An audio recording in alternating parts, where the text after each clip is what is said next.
তো বন্ধুরা, আজকে আমরা এই ভিডিওতে দেখতে চলেছি ভোল্টাস এসির মধ্যে যেখানে F1 এরর কোড রয়েছে। তো F1 এরর কোডটা আমরা সলিউশন কিভাবে করব। সর্বপ্রথমে আমরা চলে যাব, যেটা আমরা সাধারণত টেকনিশিয়ান করে থাকি, গুগলে গিয়ে সার্চ দেব Voltas AC F1 error code. আমরা সাধারণ টেকনিশিয়ান কিন্তু এটাই করে থাকি। তো Voltas AC F1 error code আমরা লিখে সার্চ দিচ্ছি তোমাদের সামনেই। তো কি আসে এবং গুগলে যে আছে তো কিভাবে ফেক ডেটা দেওয়ার চেষ্টা করে সেটাই আমরা দেখব। অ্যাকচুয়ালি সবকিছুই যে সঠিক হবে সেটা কিন্তু না। তোমরা Voltas AC F1 error code লিখে এই সার্চ দিলাম।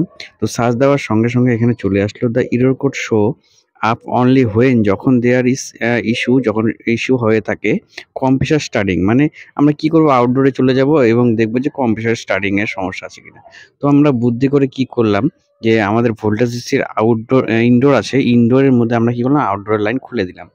তো খুলে দেওয়ার সাথে সাথে দেখলাম যে সেখানে তবুও F1 এরর কোড শো করছে। বাট তাহলে F1 এরর কোডটা আমাদের কোথা থেকে আসছে? অ্যাকচুয়ালি F1 এরর কোডটা বন্ধুরা আমাদের যে ইনডোরে রুম টেম্পারেচার সেন্সরটা যেটা আছে, তো রুম টেম্পারেচার সেন্সরের কারণে কিন্তু হয়ে থাকে।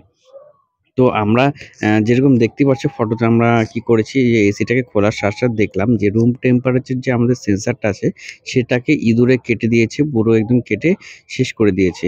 তো সেক্ষেত্রে আমরা কি করলাম, নতুন একটি রুম টেম্পারেচার সেন্সর লাগিয়ে দিলাম। এমনও হতে পারে যে সেটা কাটেনি এবং রুম টেম্পারেচার সেন্সরটারই সমস্যা থাকতে পারে। তাহলে সেক্ষেত্রে আপনারা ডাইরেক্ট কি করবেন, F1 এরর কোড আসলে রুম সেন্সর যেটা আছে সেই সেন্সরটা নতুন লাগিয়ে দেখে নেবেন। সেক্ষেত্রে আপনার প্রবলেম কিন্তু 100% রিজলভ হওয়ার সম্ভাবনা রয়েছে।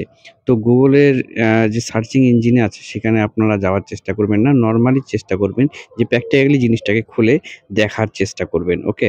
তো ভিডিওটা যদি ভালো লেগে থাকে লাইক, কমেন্ট, সাবস্ক্রাইব অবশ্যই করবেন। ধন্যবাদ।